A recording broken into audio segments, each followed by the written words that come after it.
I'd like to welcome you to this narrated PowerPoint on flow theory. I'm Jay Rasmussen, a professor of education at Bethel University. Throughout the PowerPoint, I'll be presenting content related to the theory.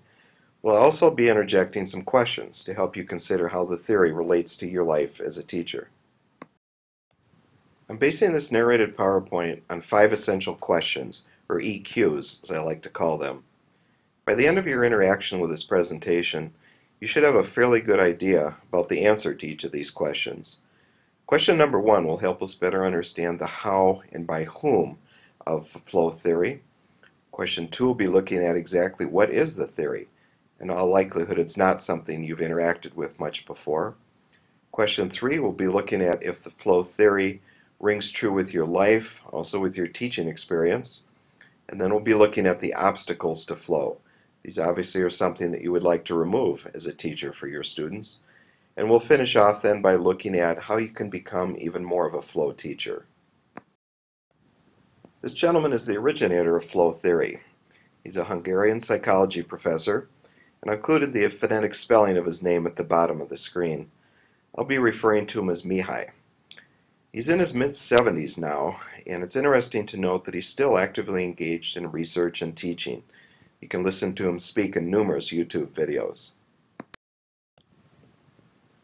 He immigrated to the United States at the start of World War II and enrolled at the University of Chicago, where he completed his master's, PhD, and eventually became the chair of the psychology department. He's now at the Claremont Graduate University and is the author of over 120 different books, articles, and book chapters.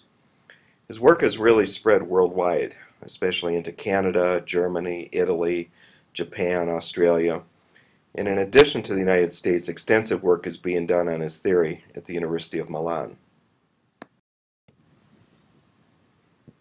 Mihai's initial research was conducted by using interviews and questionnaires with persons commonly thought to be engrossed in their activities.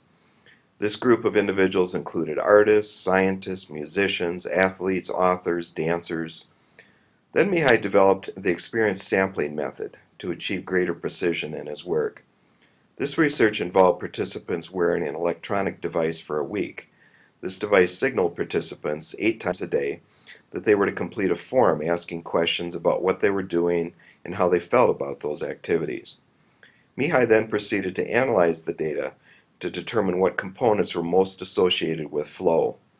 Before we take a look at those components, let's explore what is meant by flow. Flow is the state in which people are so involved in an activity that nothing else seems to matter.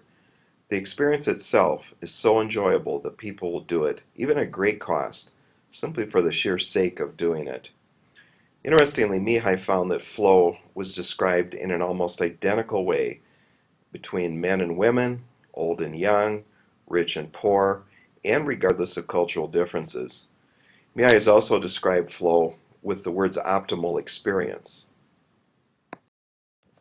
On the screen you'll see some other descriptors of flow. I'll give you a chance to read through these. Now, Michelangelo's painting of the Vatican Sistine Chapel is a great example of someone in the flow. He was so absorbed in his work that he never even stopped for food or sleep until he was ready to pass out. But what's interesting is that flow can occur in a variety of situations. For me, for example, I'm in a flow when I'm planning a motorcycle trip from Minnesota to Argentina with my 18-year-old son. I just become lost in thinking about which motorcycles we'll use, how we'll equip those cycles, planning routes, discussing safety concerns, etc. Now, I'd like to take just a little bit of a break from our content and have you think of a time that you are personally in flow. And this will be a time when you find yourself just fully absorbed in whatever it is you're thinking about, whatever you're doing. You often lose track of time, and you're just fully immersed in it. And there may be several things that come to mind for you, but I'd like you to think of at least one of these. Then we'll be coming back to that particular activity in just a minute. So let's look at those common flow components that Mihai identified in his analysis of over 100,000 individuals from a variety of countries. First of all, he typically found that there were clear goals and immediate feedback. Secondly, he found there was a balance between the challenge of the activity and the skill level of the individual. Mihai contends that that balance of challenge and skill is the most critical to flow components. I'd like to expand on this second component in our next slide. Let's explore what we mean by a flow channel. I should first note, however, that several words didn't make it to the slide. My apologies for that. On the left side of the screen, we should have low at the bottom and high at the top of the screen. And these are all related to degree of challenge. On the bottom of the screen, we should have skill level written, and low written on the bottom left, and then high written on the bottom right. So in other words, if a learner has low skills and high challenge, then panic is likely to result.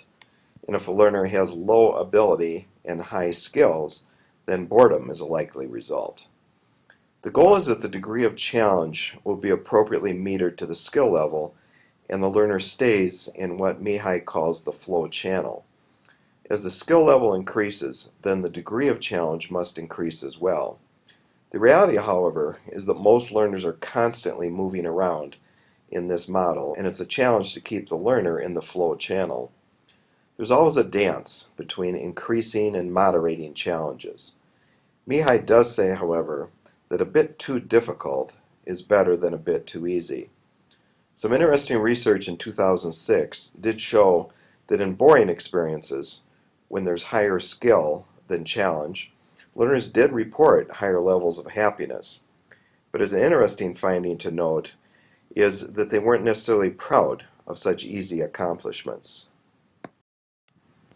The third component is that there's a sense of personal control over the activity.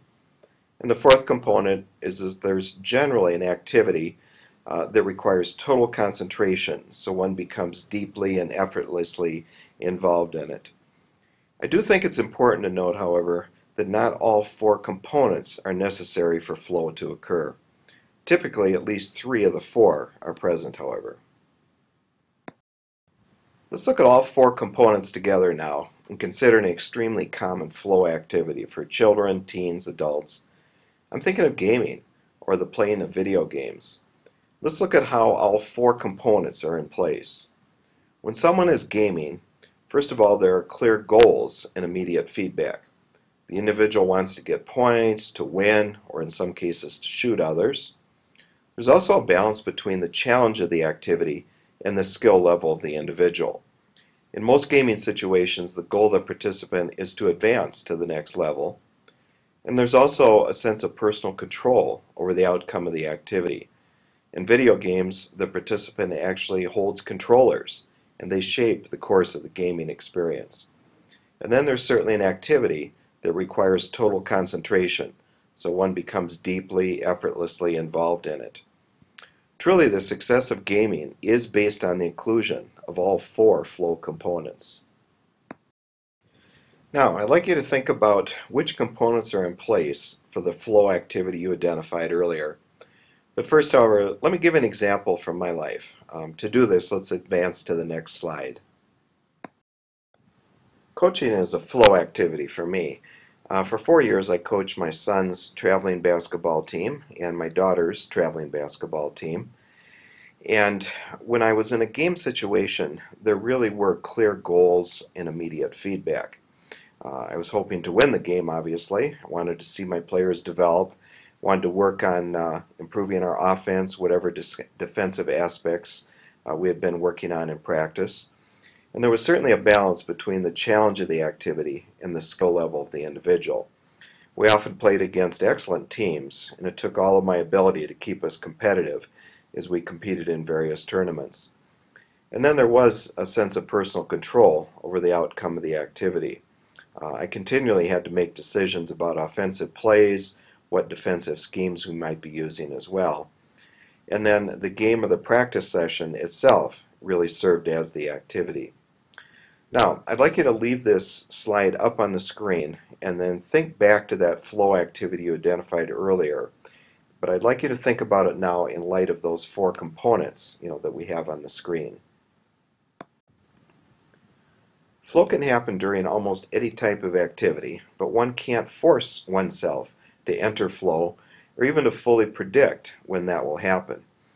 Mihai did hypothesize, however, that people with certain personality traits may be better able to enter flow.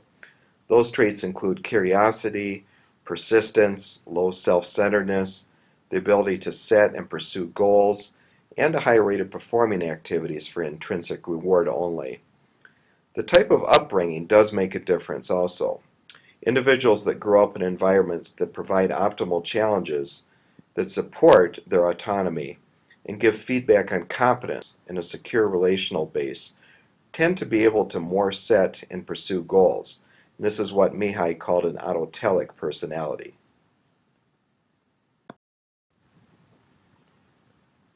Now let's start making the transition from thinking about flow theory in your life over to your experience more as a teacher. So let's advance the slide if you could, please.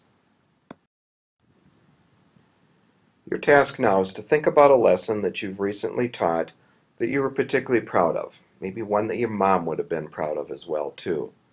And I'd like you to think about which of the 4 flow components were in place during that lesson. You can advance the slide now and the 4 components will be there for you to think about. Feel free to leave this slide up as long as you need while you think about which components were present during that particularly successful lesson. It's very likely that all 4 of the components were in place, or certainly that all 3 were in place. Now we're going to consider the flip side to the original question. What lesson have you recently taught that just did not work for you, was particularly unsuccessful? That would be a lesson that would have your mom just cringing over embarrassment if she were to watch you. I'd like you to think now which flow components were present, but in all likelihood there were some that weren't present as well. So I'd like you to consider how those missing components might be added to a lesson that had previously been not so successful. You can advance to the next slide and you'll see the 4 components again. Unsuccessful lessons typically have just 1 or 2 of the components in place.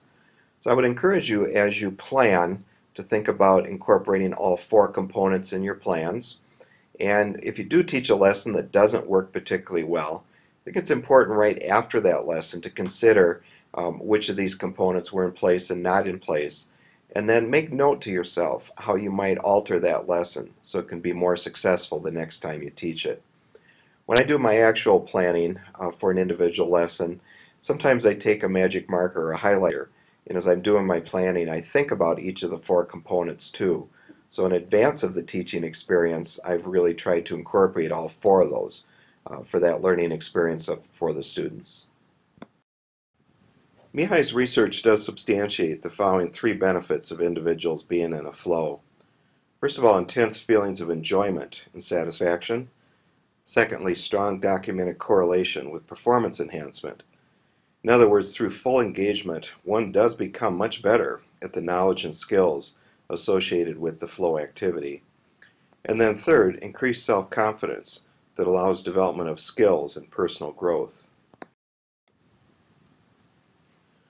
Additionally, Mihai found positive correlation with higher subsequent motivation to perform, enhanced mental health and creativity, and a better sense of identity, direction, and the ability to be in solitude. It really is the job of the educator to help identify and remove barriers to flow for our learners. Because it takes work and effort to set up experiences where flow may take place, those individuals who can take initiative are more likely to engage in flow. Rather than just sit back and let external factors influence flow, these people fight back by finding ways around the obstacles. As teachers, when we provide choice, challenge, clarity, and control, we're truly helping our learners avoid some of the most common obstacles to flow.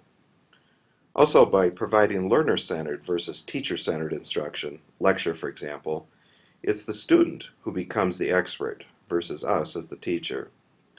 Finally, it's interesting to note which emotions serve as barriers to flow. Mihai found that the longer these stressors, especially anxiety, are in place, the less likely students are to think clearly and engage in flow. Too much emphasis on evaluation, external rewards in a sense, can be a problem. At times, however, external rewards are necessary to get learners started in a flow activity.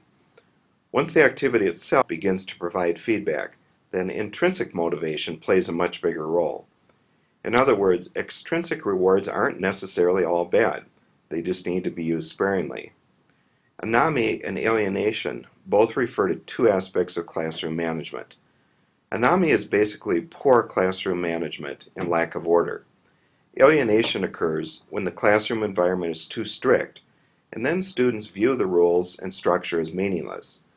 In this situation, the learner has no buy-in and is distracted by the rigidity of the system. Lack of meaning often explains why students disengage from the learning experience. Truly, when learners fail to see the meaning and the purpose of the new learning, they begin to view the school experience as routine and separate from their real life. Flow is hard to maintain because our brains are not easily programmed to stay focused for long times. Therefore, we're often stuck in the past or the future, and flow doesn't occur there. The only way to maintain flow is to increase the level of risk and simultaneously introduce a new level of uncertainty or risk. Now, let's look at what it means to be a flow teacher. What we find is that the teacher's role, both who they are and what they do in the classroom, is what matters most in student achievement of flow. We also find that flow teachers communicate a rigorous care for their students and a blend of high standards and expectations. They model a contagious enthusiasm for learning, especially for intellectual adventures. They also engage in flow themselves and are lifelong learners in the areas they teach, and they find ways to bring their passions into the classroom. When instructors are able to accomplish all the 4 components of flow we discussed earlier, there's a much greater likelihood of motivating students. Mihai stated, and I quote, "Many people give up on learning after they leave school because 13 to 20 years of intrinsically motivated education is still a source of unpleasant memories." At this point, I'd like to provide time for you to think about how you can build the 4 flow components into your daily instruction. Please advance to the next slide and consider specific ways to address each component in a manner that's relevant to the age of your learners, your discipline, and your instructional style. Please feel free to leave this slide up as long as necessary, keeping in mind that when teachers are able to accomplish all 4 components of flow, there's a greater chance of motivating students. In addition to the 4 key components of flow, I'd like to suggest some additional research-based practices. By inquiry-based units, we're referring to a time that learners generate questions about the content area before the formal instruction begins.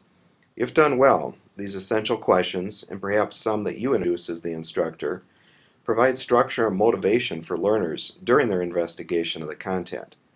The other 4 suggestions on this slide are self-explanatory. At this point, I'd like you to reflect on what we've been investigating. Please take some time to review the new learning and consider what impact it has on your instructional practice. For example, consider what flow components are normally incorporated in your instruction. Which do you need to add more of? How might you add those components to less than successful lessons? How can new lessons be constructed with the 4 flow components in place? What obstacles to flow do your students typically experience, and how can you help them remove those barriers? And how do you bring your personal flow activities into the classroom? This slide brings us to the end of this presentation, and thanks for participating. If you found yourself intrigued by flow theory like I have, you may wish to continue your investigation. Here's a small listing of resources to consider. Also, please keep in mind that numerous YouTube videos featuring Mihai are available.